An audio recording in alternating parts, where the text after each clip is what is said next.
పర్యటిస్తున్నప్పుడు ఎక్కువగా మహిళలతో మాట్లాడుతున్నారు. ఏం కావాలి, ఏం చేయాలి, ఎందుకంటే కింద నుంచి ఏదైతే సమస్య తెలుసుకుంటారో దానికి పరిష్కారం తీసే దశగా ఆవిడ పనిచేస్తున్నారు. ప్రధానంగా గడిచిన సంవత్సర కాలంలో సెల్ఫ్ డిపార్ట్మెంట్ లో అనేక మంచి నిర్ణయాలు తీసుకోవడం జరిగింది. అవన్నీ కూడా మీకు మంచి చేకూర్చే విధంగా అమలుపరచడం జరిగింది. ప్రధానంగా గౌరవ సెక్రటరీ గారు, మన సిఇఓ గారు కూడా ప్రధానంగా మనస్ఫూర్తిగా అభినందిస్తున్నాను. అలాగే వేదిక పైన ఉన్నటువంటి డైరెక్టర్స్ అందరూ కూడా అంకిత భావంతో మీ అందరికీ మంచి చేకూర్చేలా పనిచేస్తున్నారు. అనినిత్యం నేను ఏది చెప్పినా కూడా గ్రౌండ్ రియాలిటీ తీసుకొని ఇలా చేస్తే బాగుంటుంది, ఈ రకంగా చేస్తే బాగుంటుందని నాకు చెప్పడమే కాకుండా మీ అందరి దగ్గర కూడా ఒక ఒపీనియన్ తీసుకొని దాన్ని కూడా అమలు పరిచేలాగా ఈరోజు పనిచేస్తున్నారు. వాళ్ళు కూడా ప్రత్యేకించి అభినందించుకుంటున్నాను. మరి జిల్లాలో ఉన్నటువంటి ఉన్నతాధికారులు పీడీస్ కానీ, డిపిఎంస్ కానీ, ఏపీఎంస్ కానీ, అలాగే సీసీస్ కానీ వారందరూ కూడా మీకోసం పనిచేస్తున్నారు. వాళ్ళందరూ కూడా మీ తాలూకా అభ్యున్నతి కోసం పనిచేస్తున్నారు. మరి ముఖ్యంగా ఈరోజు రాష్ట్రంలో ఉన్నటువంటి విఓఎస్, విలేజ్ ఆర్గనైజేషన్ అసిస్టెంట్స్ సుమారు 27,467 మంది, వీళ్ళందరూ కూడా ఏర్పాటు చేసినప్పుడు మీ తాలూకు ముఖ్య ఉద్దేశం మీ గ్రామాల్లో ఉన్నటువంటి మీకు ఇచ్చినటువంటి గ్రూపుల్ని వెరిఫై చేయడానికి కానీ, చైతన్యపరచడానికి కానీ, వాళ్ళకి ఏ రకంగా మన డిపార్ట్మెంట్ పనిచేయాలి, వాళ్ళు విధి విధానం ఎలా ఉంటే బాగుంటుంది, మీకు మీరుగా నిర్ణయించే దశగా ఉన్నటువంటి ఉన్నత అధికారులు అందరూ కూడా మీకోసం పనిచేస్తున్నారు. సో ఖచ్చితంగా మీరు గ్రామ స్థాయిలో మహిళల కోసం ఏ రకంగా అయితే మీరు తోడ్పడుతున్నారో వాళ్ళకన్నా ఎక్కువ చేస్తున్నారు. నిజంగా చెప్పాలంటే ఉన్నటువంటి అధికారుల కన్నా.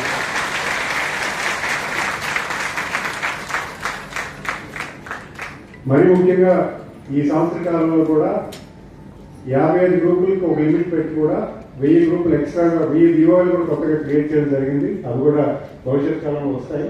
అవి కూడా మీకోసం ఎక్కువ పని ఒత్తిడి, ఎక్కడైతే పని ఒత్తిడి ఎక్కువైంది 50 గ్రూపులు కానీ ఎక్కువ ఉన్నాయో అక్కడ కూడా కరెక్ట్ చేసి ఎక్స్ట్రా గ్రూప్స్ కూడా క్రియేట్ చేయడం జరిగింది. అవి కూడా వస్తున్నాయి.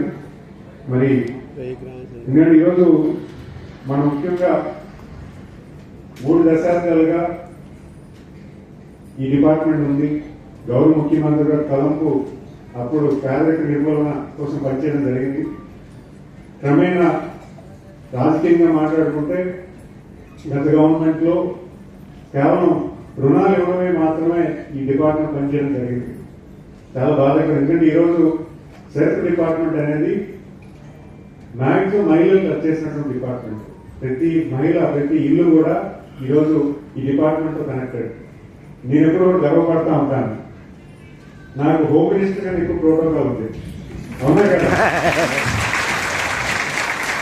ఏ గ్రామంలో వెళ్ళినా కూడా నాకు ఒక సంఘం ఉంటుంది, ఒక సంఘ సభ్యురాలు ఉంటుంది. నేను ఆకలి వేస్తే నాకు భోజనం పెట్టే తల్లి ఉంటుంది, అవునా? అంత మంచి డిపార్ట్మెంట్ లో నాకు మంచి సాగించినటువంటి గౌరవ ముఖ్యమంత్రి గారికి ఎప్పుడు కూడా రుణపడుతాను. ఎందుకంటే నేను రాజకీయంగా నేను తాతగారు ఎంపీ చేశాను. నేను మొదటిసారిగా శాసనసభ్యులు అయ్యాను. దేశ విదేశాల్లో పనిచేశాను. ప్రపంచంగా సాఫ్ట్వేర్ ఉద్యోగం చేశాను. అలాగే వచ్చిన తర్వాత కొంచెం వ్యాపారవేత్తగా కూడా చేశాను. కానీ ప్రజలకు ఏం చేయాలి, ప్రజాసేవ అంటే ఏంటి, ఏం చేస్తే ప్రజలు మండలం పొందొచ్చు అనేది తెలుసుకోవాలంటే ఖచ్చితంగా సెల్ఫ్ డిపార్ట్మెంట్ లో పనిచేయాలి. ఎందుకంటే గతంలో కూడా నేను హిస్టరీ చూశాను. మన సిఇఓ గారు కూడా గతంలో పీడీ, డిఆర్డిఏ పనిచేశారు, ఐఏఎస్ పనిచేసేవారు. మొదటిసారి ఐఏఎస్ కోర్సింగ్ తీసుకున్నప్పుడు సెల్ఫ్ పీడీ కింద వాళ్ళ బాధ్యతలు కూడా జరిగింది. అంటే ఐఏఎస్ కూడా ఈ డిపార్ట్మెంట్ లో పనిచేసి ఈరోజు అదే ఐఏఎస్ మీరు చూసుకుంటే మోస్ట్ సక్సెస్ఫుల్ ఐఏఎస్. అంటే ఎవరైతే ఈ డిపార్ట్మెంట్ లో పీడీ కింద మొదలు పెట్టారో కెరియర్, ఐఏఎస్ ఆఫీసర్లు అందరూ కూడా, ఉన్నతాధికారులు అందరూ కూడా ఈరోజు రాష్ట్రాన్ని ముందుకు తీసుకున్నటువంటి అత్యున్నతమైన అధికారులు. మరి అలాంటి నాకు మొదటిసారి ఈ డిపార్ట్మెంట్ అవడం అంటే ఖచ్చితంగా చాలా మంచి విషయంగా నేను భావిస్తున్నాను. నేను చేసే ప్రతి పని కూడా మీకు చేరువుగా చేసే అవకాశం ఉంటుంది. ఈరోజు సెల్ఫ్ డిపార్ట్మెంటు, మన డిపార్ట్మెంటు, ప్రతి డిపార్ట్మెంట్కి కూడా మాకు కన్వర్జెన్స్ అంటే అగ్రికల్చర్ రైతు వారి కుటుంబాలు ఉంటాయి, లేదా మనకు ఉన్నటువంటి ఫిషరీస్ డిపార్ట్మెంట్ ఉంటాయి, చేనేత కుటుంబాలు ఉంటాయి. అన్ని కుటుంబాలు కూడా మన దగ్గర ఉంటాయి.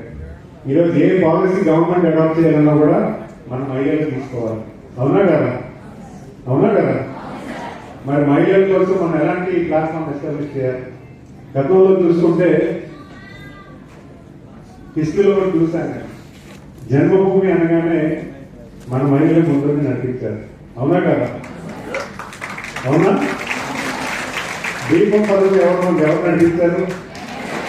దీపం పథకం ఆ రోజు గౌరవ ముఖ్యమంత్రి గారు అర్హత ఉన్న ప్రతి మహిళకు కూడా దీపం ఇవ్వాలంటే సంఘాలలో ఉన్న మహిళలందరూ కూడా ఈవిడికి ఇవ్వాలి, ఈవిడికి ఇవ్వాలి, ఈవిడికి ఇస్తే మంచిది, ఈవిడికి ఇస్తే మంచిదని మీరు నిర్ణయాలు తీసుకొని మీరు పథకం అమలు పరుచుకున్నారు. అంటే కింద గ్రామ స్థాయిలో ఎవరికి ఇస్తే మంచిదని చేసే సరైనటువంటి నిర్ణయం మీకు మాత్రమే తెలుసు.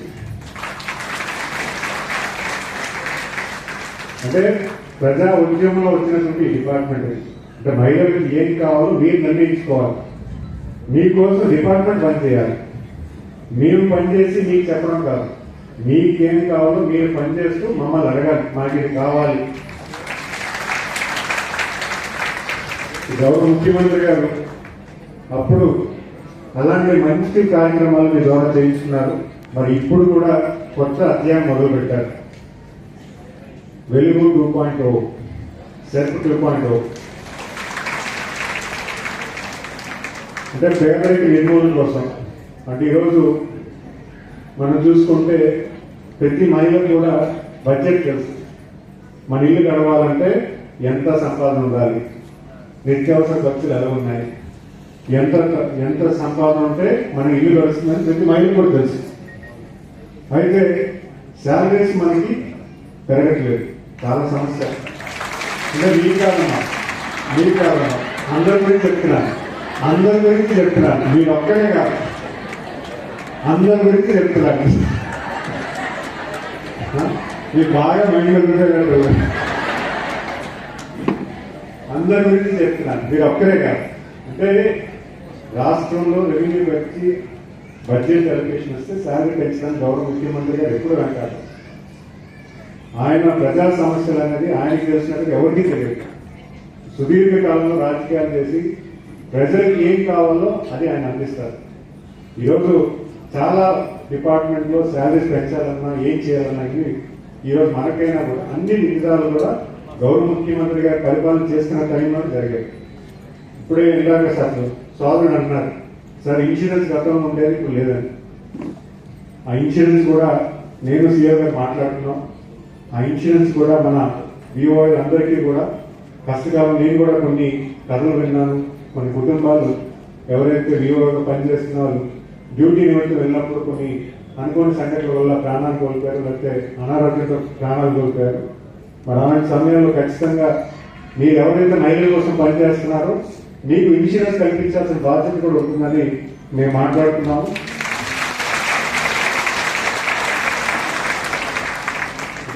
యాక్సిడెంటల్ ఇన్సూరెన్స్ 10 లక్షల వరకు, లేదా హెల్త్ ప్రాబ్లం మీద ఏదైనా ఇబ్బంది వస్తే 2 లక్షల వరకు కూడా మీకు ఇన్సూరెన్స్ కల్పించడానికి కూడా ఈరోజు గౌరవ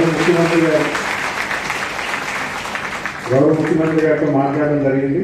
ఆయనతో మాట్లాడి ఖచ్చితంగా అది కూడా మీకు అమలు పరిచే దశగా మేము పనిచేస్తాము. ఎందుకంటే మీకు అది అవసరం, మీకు ఖచ్చితంగా దాన్ని ఒక ప్రొటెక్షన్ కింద ఉంటుంది. మీరు పనిచేస్తున్నారు, మీకు ఒక భద్రత కల్పించాలి. చాలాసార్లు మీరు వచ్చిన కొత్తలో పని ఒత్తిడి ఎక్కువగా ఉందని మాకు చెప్పడం జరిగింది. పని ఒత్తిడి ఎక్కువగా ఉంది, ఎక్కువ పని మాతో చేయిస్తున్నారని చెప్పారు. సో దానికోసం ఈరోజు మేము మొబైల్ బుక్ కీపింగ్ బుక్స్ అన్ని కూడా ఒక స్టాండర్డ్ మెథడ్లో తేవడం జరిగింది. మొబైల్ బుక్ కీపింగ్ కూడా కొత్తగా ఒక ఏఐ ఇంటిగ్రేషన్ తీసుకొచ్చి బుక్ మీద రాసింది ఫోటో తీసి అప్లోడ్ చేసేదాన్ని కూడా సులభంతం చేస్తున్నాము. అవే కాకుండా ఇవన్నీ కూడా చేయడానికి కూడా సిఆర్పీ కూడా ఎస్టాబ్లిష్ చేస్తున్నాం. కమ్యూనిటీ రిసోర్స్ పర్సన్స్ కూడా మీకు పని ఒత్తిడి ఎక్కువగా భారం కలగకుండా, ఎందుకంటే మీరే ఇప్పుడు మహిళలందరినీ మోటివేట్ చేయాలి, మహిళలు మీటింగ్ తెచ్చుకోవాలి. మీటింగ్ కూడా ఈరోజు మన అడిషనల్ CEO గారు మీకు మాట్లాడి చెప్తున్నారు, మీటింగ్ అటెండ్ అవ్వాలి, కంపల్సరీగా అటెండ్ అవ్వాలి, బాధ్యత తీసుకోమని. ఎందుకు చెప్తున్నారు? మీరు అటెండ్ అవుతున్న ఆయనకి ఏమొస్తుంది, అటెండ్ అవ్వకపోతే ఏమొస్తుంది? ఎందుకంటే మేము చూసాం కొన్ని ఆర్థిక ఇబ్బందులు మహిళలు పడ్డం చూసాం. ఒక గ్రామంలోకి వెళ్తే నేను ఒక మహిళ చెప్పింది, సార్ నాకు ₹3 వడ్డీ పడుతుంది సార్ లోన్లో నాకు చెప్పడం జరిగింది. ఎందుకు పడుతుంది? బ్యాంక్ ఇచ్చేది 9%, 10% ఇస్తుంది. మరి ఆ ₹3 వడ్డీ ఎందుకు ఏ కాలంలో పడుతుందని పూర్తిగా ఎక్సైజ్ చేసి చిన్నంగా పరిశీలిస్తే కొన్ని అవసరాలు జరుగుతున్నాయి. అంటే కొన్ని ఏవైతే కొన్ని సభ్యులకి తెలియకుండా రుణాలు తీసుకోవడం కానీ, కొంతమంది బ్యాంకర్స్ కి ఫేక్ గ్రూప్స్ క్రియేట్ చేయడంలో కానీ ఇవన్నీ కూడా జరుగుతూ ఉన్నాయి. ఇవన్నీ అరికట్టాలంటే ప్రధానంగా ఒక గ్రూప్ లో ఏం జరుగుతున్న విషయం గ్రూప్ సభ్యులకు తెలియాలి. ఆ గ్రూప్ లో ఎవరు లోన్ తీసుకుంటున్నారు, ఎవరు ఎంత లోన్ తీసుకుంటున్నారు, వచ్చిన లోన్ ఎంత, ఎంతమందికి ఎంత వచ్చింది అనేది తెలియాలంటే ఫస్ట్ సభ్యురాలకు తెలియాలి. అవునా కదా? ప్లస్ ఈఎంఐ, ఒక నెలకి ఈఎంఐ ఎంత పడుతున్న విషయం కూడా ఆ సభ్యురాలకి కూడా తెలియాలి. ఎవరు ఏ సభ్యురాలు డబ్బులు కట్టారు, ఏ సభ్యురాలు డబ్బులు కట్టలేదు అనే విషయం కూడా ఆ మీటింగ్ లో తెలియాలి. అందుకే మీకోసమే మన డబ్బులు మన లెక్కన ఒక యాప్ తీసుకొచ్చాం. ఆవిడ పెద్ద ఆవిడ, నాకు సుమారు 55 సంవత్సరాలు ఆవిడ చెప్పిన తర్వాత నేను సెక్రటరీగా పెట్టుకుని మాట్లాడి మన డబ్బులు మన లెక్కల యాప్ ని గౌరవ ముఖ్యమంత్రి గారు లాంచ్ చేయడం జరిగింది. ఏ సభ్యురాలు ఎంత అమౌంట్ కడుతుంది అనేది తెలియజేయడానికి చాలా సులభంగా చేయడం జరిగింది. అవునా? ఉపయోగపడుతుందా లేదా? మంచి ఆట కాదా? క్లాప్స్ కొట్టాలి. చాలా ధన్యవాదాలు. ఎందుకంటే మీరు యాక్సెప్టెన్స్ చేస్తేనే మహిళలందరూ యాక్సెప్ట్ చేసినట్టు లేక మహిళలతో రిప్రజెంటేషన్. మీరు ఒక్కొక్కరు ఎంతమంది సమానం? 500 మంది. 500 మంది సమానం. మీరు ఒక్కొక్కరు మీ 500 మహిళలతో అందరూ మీరు ఉంటున్నారు కదా. అవునా?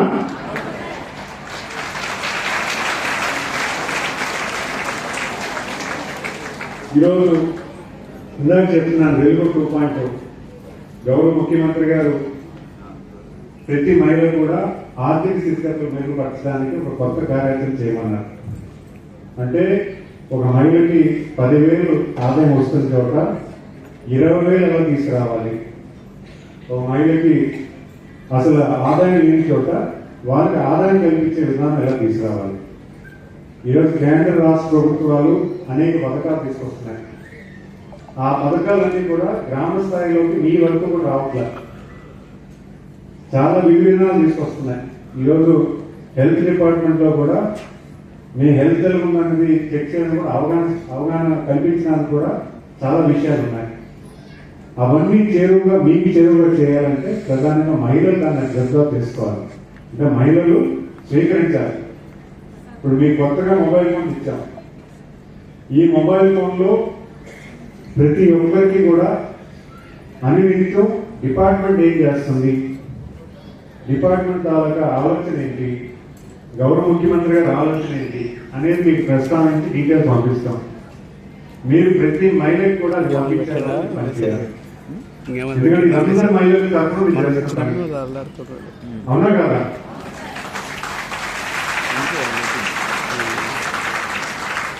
అంటే మీ స్థితిగతులు పెంచడానికి, మీ ఆర్థిక స్థితిగతులు పెంచడానికి, మీ ఆరోగ్య స్థితిగతులు పెంచడానికి, మీరు ఆనందంగా ఉండడానికి చాలా డిపార్ట్మెంట్ చాలా ఇనిషియేటివ్స్ తీసుకుంటుంది. ప్రతి కుటుంబం నుంచి ఒక వ్యాపారవేత్త అనేది గౌరవ ముఖ్యమంత్రి గారి ఆలోచన చిన్నది కాదు, చాలా పెద్దది. ఆయన ప్రభుత్వం ఏర్పడక ముందే ఆయన ఆలోచన చేశారు. ఈరోజు నా మంత్రి శాఖ చూసుకుంటే సెల్ఫ్ ఎంఎస్ఎంఈ ఎన్ఆర్ఐ అంటే మహిళలు, ఎంఎస్ఎంఈ ఇండస్ట్రీస్, ఎన్ఆర్ఐ అంటే గ్రామీణ ప్రాంతంలో మహిళలకి చిన్న చిన్న వ్యాపారాలు పెట్టించడానికి ఎటువంటి వెసులుబాటు కావాలో అది ఎంఎస్ఎంఈ మంత్రిగా మీకు సేకరించవచ్చు. అలాగే ఎంఎస్ఎంఈలో ఏ విధానాలు ఉన్నాయో అవన్నీ కూడా సెల్ఫ్ డిపార్ట్మెంట్కి అలాగే యువతకి అందించాల్సిన బాధ్యత నాకు ఇచ్చారు. అలాగే ఎన్ఆర్ఐ రిలేషన్స్, దేశ విదేశాల్లో మన ఉత్పత్తి తీసుకెళ్లాలంటే దేశ విదేశాల్లో మన వాళ్ళు ఎవరున్నారు, మన ఉత్పత్తి అక్కడికి చేరాలంటే ఏ రకంగా చేయగలుగుతారు అనే దాని మీద కూడా గౌరవ ముఖ్యమంత్రి గారు కార్యాచరణ చేసి ఈ కొత్తగా ఈ మినిస్ట్రీ తీసుకొచ్చారు. ఈ మినిస్ట్రీ ఏ రాష్ట్రంలో కూడా లేదు, ఏ రాష్ట్రంలో కూడా లేదు. ఇది కేవలం ఆంధ్రప్రదేశ్ లో ఉంది. ప్రధానంగా మన మహిళల కోసం పనిచేస్తుంది. అంటే ఈరోజు గౌరవ ముఖ్యమంత్రి గారు ఎప్పుడో మాట అంటారు, చేపలు ఇవ్వడం కన్నా చేపలు పట్టుకోవడం ఎలాగని నేర్పిస్తేనే ఒక కుటుంబం నిలబడుతుంది. ఈరోజు ప్రభుత్వం డబ్బులు ఎంత వెల్ఫేర్ ఇచ్చినా కూడా వాళ్ళ ఆర్థిక స్థితిగతులు ఎలా మెరుగుపరచాలన్న ఆలోచన మీ అందరిలో కల్పిస్తే ఖచ్చితంగా ప్రతి కుటుంబం కూడా ఒక ఉన్నత స్థాయికి వెళ్తుంది. ఈరోజు నేను గొప్పగా చెప్పుకుంటాను, నేను హాంకాంగ్ కంట్రీలో పనిచేస్తున్నప్పుడు నాతో పాటు రూమ్మేట్ ఉండేవాడు. ఒక అబ్బాయి, తెలుగు అబ్బాయి, తెలంగాణ కుర్రాడు. వాడు నాతో పనిచేసేటప్పుడు మీ తల్లిదండ్రులు ఏం చేశారని అడిగినప్పుడు మా తల్లిదండ్రులు ఒక 3 ఆవులు ఉండేవి. ఆ 3 ఆవుల పాలు అమ్ముకొని మా అమ్మ నన్ను చదివించింది. నేను ఇంజనీరింగ్ చేశాను, ఇంజనీరింగ్ చేసి ఈ స్థాయికి వచ్చానని చెప్పేవాడు. అంటే ఈరోజు అబ్బాయి సంవత్సరానికి ప్యాకేజ్ ₹1,00,00,000. వాళ్ళ అమ్మగారు ఒక ఎస్ఎస్జి మెంబర్. ఆవిడకి రుణం బ్యాంక్ ఇచ్చింది ఆవులు కొనుక్కొని పెట్టుకోవడానికి. ఆవిడ పాలమ్మి డిసిప్లైన్డ్ గా ఆ వచ్చిన ఆదాయంతో పిల్లలు బాగా చదివించుకున్నారు. ఈరోజు ఆ పిల్లలు ఎక్కడ ఉన్నారు? దేశ విదేశాల్లో ఉన్నారు. ఇప్పుడు అబ్బాయి లండన్ లో ఉన్నాడు. సంవత్సరానికి ₹1,00,00,000 సంపాదిస్తున్నాడు. అంటే ఆ మహిళకి మనం అప్పుడు ప్రభుత్వం ఒక అవకాశం కల్పించి ఒక మంచి స్థాయి కల్పించడం వల్ల ఆవిడ పిల్లలు ఈరోజు ప్రపంచ స్థాయికి వెళ్ళారు. ఇప్పుడు ఆ అబ్బాయి వాళ్ళ కుటుంబ సభ్యులందరినీ చదివిస్తున్నాడు. వాళ్ళ కుటుంబ సభ్యులందరినీ కూడా. మరి ఇది పేదరిక నిర్మూలన కాదా? అవునా కాదా? మరి అలాంటి సంస్థలో మనం పనిచేస్తున్నాం. అలాంటి కుటుంబాలను మార్చే దశగా మనం పనిచేస్తున్నాం. ఈరోజు ప్రజాప్రతినిధిగా ఇది నా ఒక్కడి భాష కాదు, ఉన్నతాధికారులు అలాగే మీరు కూడా. మీరు లీడ్ చేసినటువంటి 500 మహిళలకి మీరేం మంచి చేయగలరు అనేది మీరు చేయగలిగితే ప్రతి కుటుంబంలో ఒకటి చాలు. ఒక్క సక్సెస్ స్టోరీ 10 మందికి కలిగిస్తుంది. ఆ 10 మంది 100 మందిని కలిగిస్తుంది. అలా చేయాలంటే ఏం చేయాలి అనేది ఈరోజు డిపార్ట్మెంట్ అంతా పనిచేస్తుంది. మేము కేవలం మీకు నిమిత్తం ఇది చేస్తే బాగుందని చెప్పగలుగుతాం. మీరు అది ఆచరించండి, లేదా మాకు ఇది కావాలి, మా మహిళలు ఇది కోరుకుంటున్నారు అనేది మీరు చెప్తే దాన్ని మేము ఆచరించడానికి కూడా ప్రయత్నం చేస్తాం.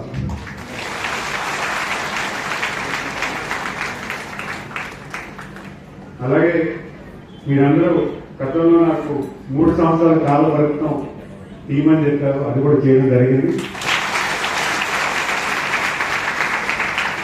ప్రతి నెల జీతం అనేది మీకు రావాలని చెప్పారు. ఎప్పటికప్పుడు మేము మానిటర్ చేస్తున్నాము. 1-2 సార్లు 2 నెలలైనా దానికి ఎటువంటి ఇబ్బంది లేకుండా కూడా ప్రతి నెల మీకు జీతం వచ్చేలా కూడా కార్యరూపం చేస్తున్నాము. ఈరోజు స్మార్ట్ ఫోన్స్ 2017లో అప్పటి ఇప్పుడు గౌరవ ముఖ్యమంత్రి గారు 2016లో ట్యాబ్లు ఇవ్వడం జరిగింది. మళ్ళీ 9 సంవత్సరాల తర్వాత ఈరోజు మీకు స్మార్ట్ ఫోన్స్ కూడా ఇవ్వడం జరుగుతుంది.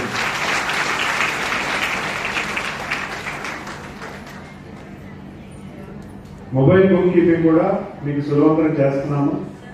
మీకు చాలా సింప్లిఫైడ్ గా చేస్తున్నాము. కొంత బాధ్యతగా మీరు వివరించండి.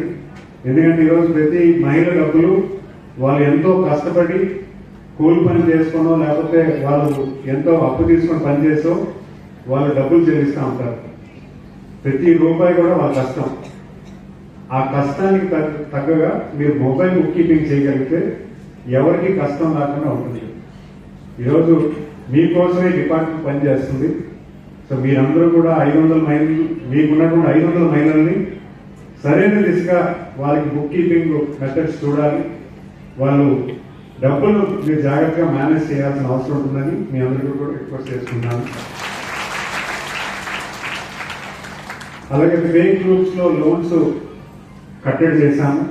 మీరందరూ అనుకోవచ్చు ఫేక్ గ్రూప్ లో లోన్ తీసుకుంటే అది మాకేమీ ఇబ్బంది లేదు, ఆ గ్రూప్ ఫేక్ గ్రూప్ మనుషులు అవుతాయి. బ్యాంక్ ఎప్పుడు నష్టపోదు, బ్యాంక్ ఎప్పుడు కూడా నష్టపోదు, నష్టపోయేది కస్టమర్సే. సో ఫేక్ గ్రూపులు కూడా లేకుండా కూడా ఈరోజు బ్యాంకర్స్ కి క్లియర్ గా డైరెక్షన్స్ ఇచ్చాము. ప్రతి గ్రూప్ కి లోన్ ఇచ్చేటప్పుడు గ్రూప్ ఐడి క్రియేట్ చేశారు, లాగిన్ వెరిఫై చేసి రుణాలు ఇవ్వడం చెప్పడం జరిగింది. ఎవరైనా కూడా ఫేక్ గ్రూప్ లో లోన్స్ ఇవ్వబడదు అనేది కూడా ఖచ్చితంగా మీరు చూసుకోవాలి. అలాగే ఈరోజు మీ అందరికీ రిక్వెస్ట్ చేసేదంటే ప్రతి మహిళ కూడా ఎవరైతే ఒక మంచి స్టోరీ, సక్సెస్ స్టోరీ, ఒక మంచి పని చేస్తుందో ఆ మంచి విషయాన్ని మీరు మీ విలేజ్ లో ప్రస్తావించాలి, ఒక వీడియో చేయాలి. మేము అలాంటి డైరెక్షన్ ఇస్తాము. ప్రతి విలేజ్ నుంచి తీసుకున్న వీడియోలో మండలానికి కూడా తీసుకుంటాము. మండలంలో వచ్చినటువంటి వీడియోస్ లో జిల్లా కూడా తీసుకుంటాము. జిల్లాలో ఏ జిల్లా బాగా చేస్తుందో దానికి మన సెక్రటరీ గారు ఒక మంచి అవార్డు కూడా ఇస్తారు. పర్మిషన్.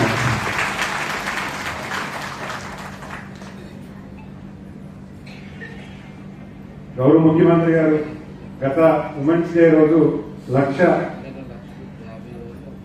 ఆంటర్ప్రినర్స్, పారిశ్రామికవేత్తలు తయారు చేయమని ఇచ్చారు.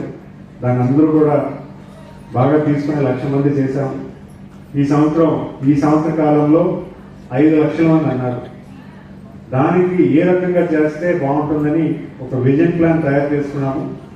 ఈ భారం మీ మీదకి ఉండదు, ఈ భారం ఖచ్చితంగా మీకు గైడింగ్ గా ఉంటుంది. ప్రతి మహిళ ఏం చేస్తే బాగుంటుందని ఒక గైడెన్స్ ఇస్తాము. మీకు నచ్చిన విధంగా మీరు చేయండి. మేము ఇచ్చినటువంటి గైడెన్స్ అనేది దాన్ని ఉద్దేశాలు ఏంటి, ఏం చేస్తే బాగుంటుంది కూడా మీరు కార్యాచరణ చేస్తే ఖచ్చితంగా గౌరవ ముఖ్యమంత్రి ఇచ్చిన టార్గెట్ మనం మీట్ అయితే చాలా కుటుంబాలు, 5 లక్షల కుటుంబాలు మారుతాయంటే ఖచ్చితంగా మనకన్నా సంతోషించే వాళ్ళు ఎవరు లేరు. దాని కూడా అందరూ కూడా సహకారం అందించాలని. అలాగే శ్రీనిధి, సిఐఎఫ్, ఉన్నతి, NRLM, Mudra, PMFME, PMEGP, PM Ajay, ఇలా అనేక పథకాలు ఈరోజు మన డిపార్ట్మెంట్లో మహిళలకి లోన్స్, రుణాలు ఇవ్వడం జరిగింది. ఈరోజు కొత్తగా సీఎం ఈపీ కూడా తీసుకొచ్చాం, చీఫ్ మినిస్టర్ ఆంటర్ప్రినర్ ప్రోగ్రామ్. అంటే పిఎంఈజీపీలో అలాగైతే రాయితీ వస్తుందో ఈ సీఎం ఈపీలో కూడా రాయితీకి వచ్చేలాగా గౌరవ ముఖ్యమంత్రి గారు చేశారు. అలాగే ఎంఎస్ఎంఈలో కూడా ప్రతి నియోజకవర్గానికి ఒక ఎంఎస్ఎంఈ పార్క్ ఇవ్వడం జరిగింది. మనలో ఉన్న మహిళలు ఎవరైనా చేయాలన్నా కూడా మన రిక్వెస్ట్ చేస్తే ఖచ్చితంగా ఒక మంచి ఆలోచన ఉంటే దాన్ని కూడా కార్యరూపం చేస్తాను. అలాగే మనందరికీ ప్రతి మండలానికి ఎఫ్పిఓస్ ఉన్నాయి, ఫార్మర్ ప్రొడ్యూసర్ గ్రూప్స్ ఉన్నాయి. ఈ గ్రూప్స్ అన్ని కూడా రైతు వారి కుటుంబాలన్నీ కూడా ఉన్నాయి. ఆ కుటుంబాలకి ఏం చేస్తే బాగుంటుందని కూడా ఒక కొత్త కార్యక్రమం చేస్తున్నాము. చాలా మంది ప్రైవేట్ ప్లేయర్స్ తీసుకొచ్చి ప్రతి రీజియన్ ఒక 5 జిల్లాల్లో ఉన్న ఎఫ్పిఓస్ సెంటర్ చేయమని చెప్తున్నాము. అండ్ మీరు మన రైతులు, మన మహిళలు పండించిన పంటకి ఎక్కువ లాభం రావడానికి ఏం చేయాలన్నది సంస్థ చెప్తుంది. మనం ఏదైతే స్వయం బ్రాండ్ అనుకుంటున్నామో ఆ బ్రాండ్కి కావాల్సినటువంటి ప్రోడక్ట్స్ అన్ని కూడా కార్యరూపం చేస్తారు. అవన్నీ కూడా భవిష్యత్ కాలంలో మీకు వస్తాయి. ఖచ్చితంగా మీరు నిర్మాణించే సంస్థలో ఖచ్చితంగా ఇవన్నీ కూడా తోడ్పడతాయనే విషయాన్ని తెలియజేసుకున్నాను. మరి అలాగే క్లస్టర్ అప్రోచ్ కూడా ఈరోజు ఎన్ఆర్ఎల్ క్లస్టర్స్ అని ఈరోజు రాష్ట్రంలో ఇవ్వడం జరుగుతుంది. సుమారు గత సంవత్సరం ఒక 5 క్లస్టర్స్ ఇవ్వడం జరిగింది. ఈ క్లస్టర్స్ లో చాలా మంది మహిళలు ఈరోజు గుంటూరు పికిల్ క్లస్టర్ అని ఇవ్వడం జరిగింది. ఆ క్లస్టర్స్ లో మనం చేసే విధానంలో మెకనైజ్ చేస్తారు. అలాంటి విధానం కూడా ఈరోజు మహిళలు తీసుకొస్తున్నాము. ఎవరైతే గ్రూప్ యాక్టివిటీ చేస్తారో ఈ క్లస్టర్స్ వినియోగించుకోవచ్చు. ఇవన్నీ ఎందుకు చెప్తున్నానంటే మీరు ఒక్కొక్కరు 500 మహిళలు చెప్తారని. అవునా? ఖచ్చితంగా ఈరోజు చాలా సంతోషం. మీరందరూ కూడా ఎప్పటి నుంచి అడుగుతున్నటువంటి మొబైల్ ఫోన్స్ ఈరోజు రావడం, దాన్ని ఇక్కడ ఆవిష్కరించడం మీ అందరూ కూడా చాలా ఆనందంగా కనిపించారు. ఎప్పటి నుంచి అనుకున్నారు. సో నేను కూడా ఎక్కడ కూడా మీరు రాజీ పడలేదు. మీకు మీరు చేసే యాక్టివిటీకి 6 GB ర్యామ్ ఉండాలని, 5G మొబైల్ ఉండాలని మీరు ఎక్కడ కూడా రాజీ పడలేదు. లక్కీగా మన ఆర్డర్ తర్వాత రేట్ పెరిగిపోయింది. రేటు సుమారు 3,000-4,000 పెరిగిపోయింది. మనందరూ కూడా మంచి చేద్దాం అనుకున్నాం కాబట్టి మనకు మంచి జరిగింది. అందరికీ ఒకటే విజ్ఞప్తి, మనం కలిసి పనిచేస్తే ప్రతి కుటుంబం అభివృద్ధి చెందుతుంది, ప్రతి గ్రామం అభివృద్ధి చెందుతుంది, రాష్ట్రం అభివృద్ధి చెందుతుంది. జై హింద్, జై ఆంధ్రప్రదేశ్. Thank you.